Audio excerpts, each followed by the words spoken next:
अस्सलाम वालेकुम। आज के लेक्चर में थ्योरम ऑन टोटल प्रोबेबिलिटी को डिस्कस करेंगे। पहले एक एग्जांपल देखते हैं। Box one contains 3 red and 3 black balls. Box two red and 4 black balls. Box three 4 red and 2 black balls. A box is selected at random and then one ball is drawn at random from the selected box. Find the probability that the ball drawn is red. अगर इन तीन boxes में से एक को randomly select किया जाए तो three possibilities हैं। हो सकता है बॉक्स वन सिलेक्ट हो, या फिर बॉक्स टू हो, या फिर बॉक्स थ्री हो। लेट ए वन इवेंट है, box one is selected. A two event है, box two is selected. And A three event है, बॉक्स थ्री इज सिलेक्टेड। हर बॉक्स के सिलेक्ट होने की प्रोबेबिलिटी इक्वल है, इसलिए probability of A one is equal to 1/3, probability of A two is equal to 1/3, probability of A three is equal to 1/3। Let B event है, red ball is selected.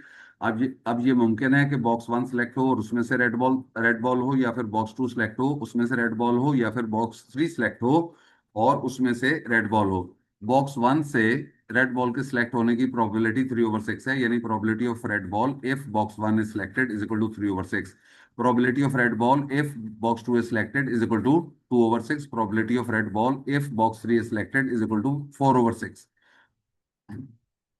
अब हमने probability of B को find करना है। अब देखिए इस example में, जैसे ये हमारे पास थ्री इवेंट्स हैं, A1 A2 एंड 3। ये तीनों इवेंट्स म्यूचुअली एक्सक्लूसिव हैं। लेट सैंपल स्पेस एस को रेक्टेंगल से रिप्रेजेंट किया है। इसमें ये इवेंट A1 है, ये इवेंट A2 है और ये इवेंट A3 है। ये तीनों इवेंट्स म्यूचुअली एक्सक्लूसिव हैं, यानी इनमें कोई आउटकम कॉमन नहीं है। ये इवेंट्स एग्जॉस्टिव इवेंट्स भी हैं, यानी इनका यूनियन सैंपल स्पेस एस के इक्वल है। इस सैंपल स्पेस में ये एक इवेंट बी है जो इन ए आई के साथ एसोसिएटेड है, यानी A1 A2 A3 के साथ एसोसिएटेड है। इसमें ये रीजन A1 इंटरसेक्शन बी है, या कह लें ये इवेंट A1 इंटरसेक्शन बी है, ये A2 इंटरसेक्शन बी है एंड ये A3 इंटरसेक्शन बी है। अगर इन तीनों का यूनियन लिया जाए तो ये इवेंट बी के इक्वल है। therefore b is equal to A1 intersection b union A2 intersection b union A3 intersection b। इसलिए probability of b is equal to probability of A1 intersection b union A2 intersection b union A3 intersection b। ये events A1 intersection B, A2 intersection B and A3 intersection B ये mutually exclusive हैं। इसलिए probability of B is equal to probability of A1 intersection B plus probability of A2 intersection B plus probability of A3 intersection B.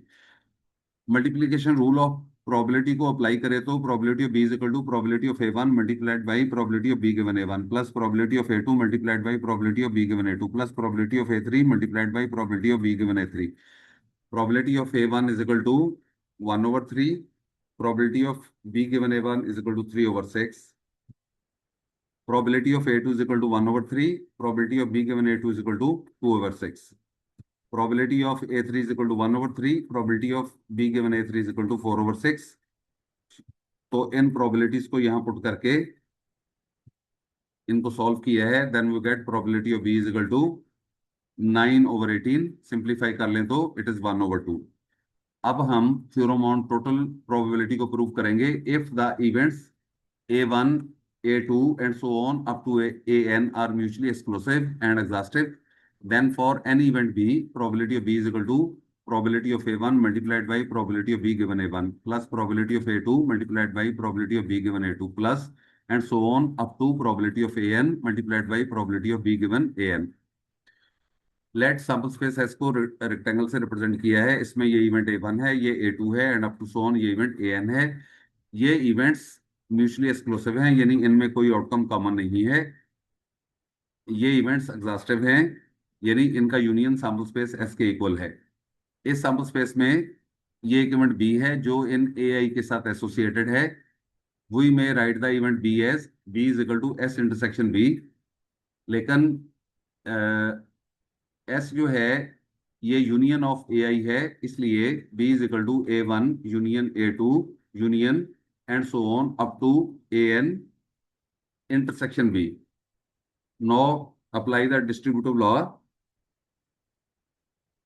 we get B is equal to A1 intersection B union A2 intersection B union and so on up to AN intersection B। इसलिए probability of B is equal to probability of A1 intersection B union A2 intersection B union and so on up to AN intersection B। ये A1 intersection B है, ये A2 intersection B है up to so on and so on up to ये AN intersection B है। मैं इसको repeat कर देता हूं, इस आप इनको कह सकते हैं इन जनरल ये ए आई इंटरसेक्शन बी है। तो ये ए आई इंटरसेक्शन बी, ये इवेंट्स म्यूचुअली एक्सक्लूसिव हैं, इसलिए probability of B is equal to probability of A one intersection B plus probability of A two intersection B plus and so on up to probability of A N intersection B. अब यहाँ पे multiplication rule of probability को apply किया जाए तो probability of B is equal to probability of A one multiplied by probability of B given A one plus probability of A two multiplied by probability of B given A two plus so on up to probability of A N multiplied by probability of B given A N. इस result को हम summation की form में इस तरह से लिख सकते हैं, probability of B is equal to summation I varies 1 to N probability of A I multiplied by probability of B given A I. ये थ्योरम ऑन टोटल प्रोबेबिलिटी का प्रूफ है। अब हम इस थ्योरम से रिलेटेड कुछ सवालों को हल करेंगे। पहला सवाल है, urn one contains 5 red and 3 black balls, urn two contains 3 red and 1 black ball, urn three contains 4 red and 2 black balls. If an urn is selected at random and a ball is drawn, find the probability that it will be red. अगर in three earns में से एक earn को randomly select किया जाए तो हमारे पास three possibilities हैं, मुमकिन है अर्न वन सिलेक्ट हो या फिर अर्न टू हो या फिर अर्न थ्री हो। लेट ए वन इवेंट है, urn one is selected, A two है, urn two is selected, A three है, अर्न थ्री इज सिलेक्टेड। चूंकि हर अर्न के सिलेक्ट होने की प्रोबेबिलिटी इक्वल है, इसलिए probability of A one is equal to 1/3, probability of A two is equal to 1/3, probability of A three is equal to 1/3। Let event B है कि ball drawn is red. अब देखें, urn one से red ball के select होने की probability 5/8 है। So probability of B given A one is equal to 5/8, यानी ये probability of red ball if earn one is selected, ये 5/8 है। अर्न टू से रेड बॉल के सिलेक्ट होने की प्रोबेबिलिटी 3/4 है, यानी probability of B given A two is equal to 3/4। This is probability of red ball if urn two is selected, this is equal to 3/4। Urn three से red ball के select होने की probability 4/6 है, यानी probability of B given a3 is equal to 4/6. This is probability of red ball if and 3 is selected. Now we have to find probability of B. So theorem on total probability की rule से probability B is equal to probability of A1 multiplied by probability of B given A1 plus probability of A2 multiplied by probability of B given A2 plus probability of A3 multiplied by probability of B given A3. Probability of A1 is equal to 1/3, probability of B given A1 is equal to 5/8, probability of A2 is equal to 1/3, probability of B given A2 is equal to 3/4, probability of A3 is equal to 1/3, probability of B given A3 is equal to 4/6. So probability of B is equal to 49/72. दूसरा सवाल है, box one है 6 black and 4 white balls, box 2 has 3 black, 5 white and 2 red balls. One box is selected at random and then a ball is drawn at random from it. What is the probability that the ball drawn is black? देखिए, इन two boxes में से जब एक box को select किया जाए तो possible है कि बॉक्स वन सिलेक्ट हो या फिर पॉसिबल है बॉक्स टू सिलेक्ट हो। लेट ए वन इवेंट है, box one is selected, A two event है, बॉक्स टू इज सिलेक्टेड। चूंकि हर बॉक्स के सिलेक्ट होने की प्रोबेबिलिटी इक्वल है, इसलिए probability of A one is equal to 1/2, probability of A two is equal to 1/2। Let event B है, black ball is selected. अब बॉक्स वन से ब्लैक बॉल के सिलेक्ट होने की प्रोबेबिलिटी 6/10 है, probability of B given A one is equal to 6/10 and box two से black ball के select होने की प्रोबेबिलिटी 3/10 है। So probability of B given A two is equal to 3/10। Now हमने प्रोबेबिलिटी ऑफ बी को find करना है theorem on total probability की रूल से। Probability of B is equal to probability of A one multiplied by probability of B given A one plus probability of A two multiplied by probability of B given A two. Probability of A1 is 1/2. Probability of B given A1 is equal to 6/10. Probability of A2 is 1/2. Probability of B given A2 is equal to 3/10. So probability of B is equal to 9/20. तीसरा सवाल है, two bags are given as follows. Bag 1 contains 4 red and 6 white balls. Bag 2 contains 7 red and 3 white balls. one ball is selected at random from bag 1 and transferred to bag 2 without seeing its color. Then one ball is drawn at random from bag 2. What is the probability that the ball drawn is red? देखिए statement ये है या सवाल ये है कि first bag में से अगर एक बॉल को सिलेक्ट किया जाए और उसको रेंडमली सिलेक्ट किया जाए और उसका कलर देखे बगैर उसको बैग 2 में ट्रांसफर कर दिया जाए, तो यहाँ पे टू पॉसिबिलिटीज हैं। पहली ये है कि मुमकिन है रेड बॉल सिलेक्ट हो तो उसको बैग 2 में ट्रांसफर कर दिया जाए। दूसरी पॉसिबिलिटी ये है कि बैग 1 से व्हाइट बॉल सिलेक्ट हो और उसको बैग 2 में ट्रांसफर कर दिया जाए। तो लेट इवेंट A1 है कि red ball is selected from bag 1 and transfer to bag 2। A2 event है white ball is selected from bag 1 and transfer to bag 2। अब देखें बैग 1 से रेड बॉल के सिलेक्ट होने की प्रोबेबिलिटी 4/10 है। So probability of A1 is equal to 4/10। And bag 1 से white ball के सिलेक्ट होने की प्रोबेबिलिटी 6/10 है। So probability of A2 is equal to 6/10। Let event B is red ball is selected from bag 2। अब देखें यहाँ पे जो जिन दो पॉसिबिलिटीज का जिक्र किया है उसमें पहली ये है कि अगर यहाँ से रेड बॉल सेलेक्ट हो और उसे बैक 2 में ट्रांसफर कर दिया जाए तो यहाँ रेड बॉल्स की तादाद 8 है और वाइट जो है वो 3 हैं और इस तरह टोटल जो है 11 है। यानी अगर बैक 1 से रेड बॉल जो है वो सिलेक्ट होकर यहाँ ट्रांसफर कर दिया जाए तो फिर यहाँ बैक 2 में रेड बॉल्स की तादाद 8 है। सो रेड बॉल की प्रोबेबिलिटी है 8/11। It is probability of B given A1, this is 8/11। दूसरी पॉसिबिलिटी ये है कि बैग 1 से व्हाइट बॉल सिलेक्ट हो और उसको बैग 2 में ट्रांसफर कर दिया जाए तो यहाँ पे व्हाइट बॉल की तादाद फिर 4 है, रेड जो है ये 7 है, इस तरह टोटल 11 है। तो अब बैग 2 से रेड बॉल की प्रोबेबिलिटी 7/11 है। सो this is probability of B given A2 is equal to 7/11। Now we have to find probability of B. So theorem on total probability की रू से probability of B is equal to probability of A1 multiplied by probability of B given A1 plus probability of A2 multiplied by probability of B given A2. Probability of A1 is equal to 4/10 and probability of B given A1 is 8/11. Probability of A2 is 6/10. Probability of B given A2 is equal to 7/11.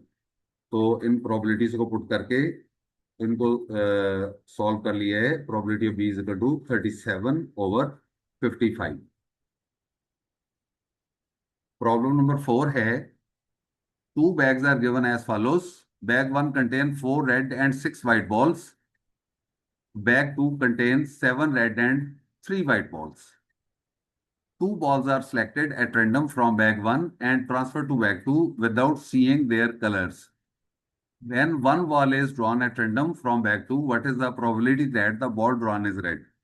देखें सवाल ये है कि first bag से two balls को randomly select किया जाए और उसको बैग 2 में ट्रांसफर कर दिया जाए तो यहाँ पे 3 पॉसिबिलिटीज हैं। पहली पॉसिबिलिटी ये है कि बैग 1 से 2 रेड बॉल सेलेक्ट हों और उनको बैग 2 में ट्रांसफर कर दिया जाए। लेट इवेंट A1 है कि 2 red balls are selected from bag 1 and transferred to bag 2। तो इस इवेंट की प्रोबेबिलिटी हम इस तरह से फाइंड करेंगे। देखिए यहाँ पे रेड बॉल्स की तादाद 4 है, इसमें से कोई से 2 रेड बॉल सेलेक्ट हो जबकि वाइट 6 हैं, इनमें से कोई सिलेक्ट ना हो तो कॉम्बिनेशन रूल की मदद से probability of A1 is equal to 4C2 multiplied by 6 is 0। अब टोटल बॉल जो है वो 10 है, 10 में से कोई से 2 सिलेक्ट हो तो जो टोटल पॉसिबल आउटकम्स हैं ये हैं 10C2। So probability of A1 is equal to 6/45। दूसरी पॉसिबिलिटी ये है, यानी पहली पॉसिबिलिटी ये है कि 2 रेड बॉल जो हैं वो सिलेक्ट हों और उनको बैग 2 में ट्रांसफर कर दिया जाए। दूसरी पॉसिबिलिटी ये है कि बैग 1 से 1 रेड एंड 1 वाइट सिलेक्ट हो और उनको बैग 2 में ट्रांसफर कर दिया जाए। लेट इवेंट A2 है 1 red and 1 white ball is selected from bag 1 and transfer to bag 2।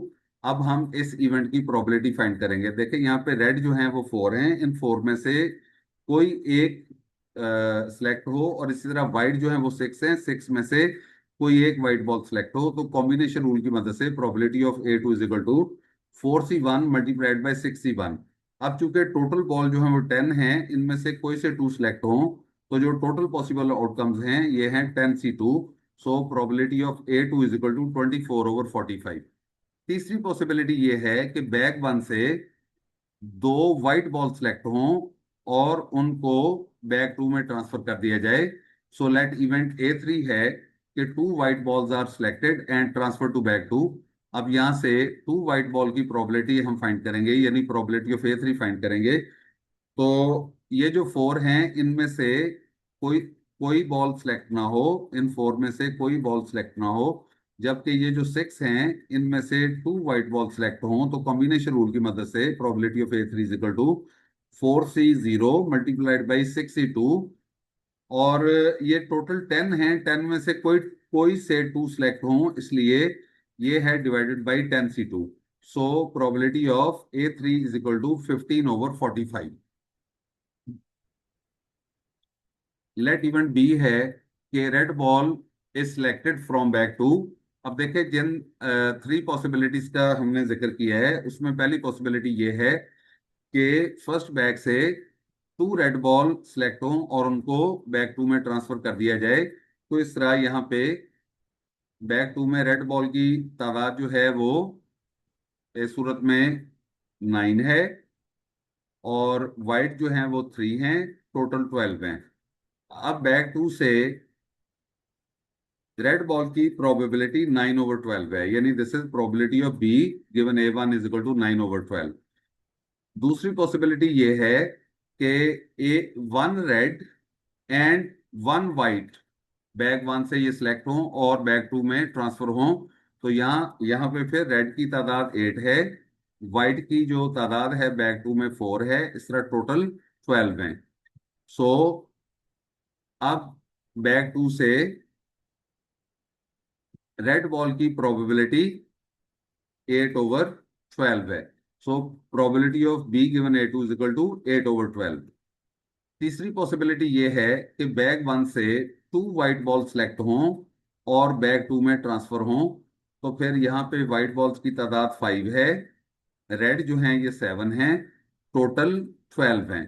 तो अब बैग टू से रेड बॉल की प्रोबेबिलिटी 7/12 है। This is probability of B given A3 is equal to 7/12। अब हमने प्रोबेबिलिटी ऑफ बी को find करना है। So theorem on total probability की रू से probability of B is equal to probability of A1 multiplied by probability of B given A1 plus probability of A2 multiplied by probability of B given A2 plus probability of A3 multiplied by probability of B given A3। Probability of A1 is 6/45. Probability of B given A1 is 9/12. Probability of A2 is 24/45. Probability of B given A2 is 8/12. Probability of A3 is 15/45. Probability of B given A3 is 7/12. तो इन probabilities को यहां put करके तो इनको solve किया है। So probability of B is equal to 13/20। पांचवा सवाल देखिए। In a factory 3 machines A, B and C produce 35%, 45% and 20% of the total items respectively. One of the items produced by these machines, of the items produced by these machines, 2% from A, 1% from B and 3% from C are defective. If an item is randomly selected, what is the probability that it is defective? देखिए, अगर एक item को randomly select किया जाए तो मुमकिन है ये आइटम मशीन ए ने प्रोड्यूस किया हो, यानी A1 इवेंट है, आइटम इज प्रोड्यूस या made by machine A. A2 event है, item is made by machine B and A3 event है, item is made by machine C. अब देखिए यहाँ पे स्टेटमेंट में ये बताया गया है कि 35% ऑफ द आइटम जो हैं ये मशीन ए प्रोड्यूस कर रही है। So probability of A1 is equal to 0.35। 45% of the items machine B produce कर रही है। So probability of A2 is equal to 0.45। जबकि 20% of the items machine C produce कर रही है। So probability of A3 is equal to 0.20। Let event B है कि item is defective. So probability of B given A1 is equal to 0.02, यानी probability of defective if it is produce by machine A. आप देख सकते हैं यहाँ पे 2% from ए ये डिफेक्टिव हैं, यानी probability of defective if it is produce by machine A is 0.02। 1% from machine B defective हैं, इसका मतलब probability of defective if it is produce by machine B, this is 0.01। 3% items defective हैं if produce by machine C, यानी probability of B given A3 is equal to 0.03। अब हमने probability of B को find करना है। सो इसे theorem on total probability की मदद से मालूम किया जा सकता है। This is probability of A1 multiplied by probability of B given A1 plus probability of A2 multiplied by probability of B given A2 plus probability of A3 multiplied by probability of B given A3। देखें A1 की probability 0.35 है, probability of B given A1 is 0.02, probability of A2 is 0.45, probability of B given A2 is 0.01 and probability of A3 is 0.20, probability of B given A3 is 0.03। तो इसको multiply करके इनको sum up कर लिया है। So probability of B is equal to 0.0175। छठा सवाल है, two cards are dealt from a pack of 52 playing cards. 52 playing card में से दो कार्ड्स को सिलेक्ट किया गया है। One by one find the probability that the second card dealt is heart card. क्या प्रोबेबिलिटी है कि सेकंड कार्ड जो है वो हार्ड कार्ड हो। देखिए सेकंड कार्ड हार्ड कार्ड हो तो फर्स्ट कार्ड जो है उसके मतलब हम कह सकते हैं कि फर्स्ट कार्ड जो है वो हार्ड कार्ड भी हो सकता है, और ये भी मुमकिन है फर्स्ट कार्ड हार्ड कार्ड ना हो, यानी अदर देन हार्ड कार्ड हो। तो लेट इवेंट ए है कि first card is a hard card. तो देखें कि यहाँ सबसे पहले पिक्चर देख लें, ये 52 प्लेइंग कार्ड्स की पिक्चर है। लेट इवेंट ए है first card is a hard card. आप देख सकते हैं इस पिक्चर में ये 13 हार्ड कार्ड्स हैं। So probability of A is equal to 13 over 52। Let event A complement है कि first card is other than heart card, यानी हार्ड कार्ड के अलावा कोई हो। देखिए हार्ड कार्ड 13 है, तो हार्ड कार्ड के अलावा जो कार्ड्स हैं वो 39 है, इसलिए probability of A complement is equal to 39 over 52। Let event B है second is heart card, so probability of B given A is equal to 12 over 51। देखिए probability of B given A का मतलब है second is heart if first is heart. अगर first card heart हो उसको replace ना किया जाए, तो अब जो हार्ड कार्ड्स की तादाद है वो 12 है, जबकि टोटल जो कार्ड हैं वो 51 है। इसलिए प्रोबेबिलिटी सेकंड कार्ड हार्ड हो such that first card was heart, तो ये है 12 ओवर 51।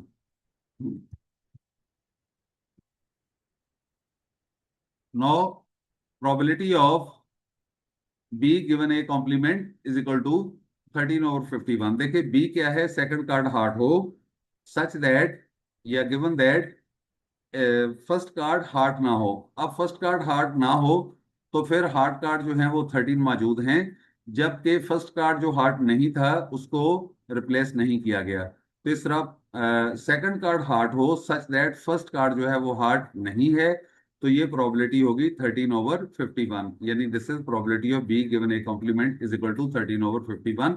अब हमने प्रोबेबिलिटी ऑफ बी को फाइंड करना है। इसे हम इस तरह से फाइंड कर सकते हैं कि probability of B is equal to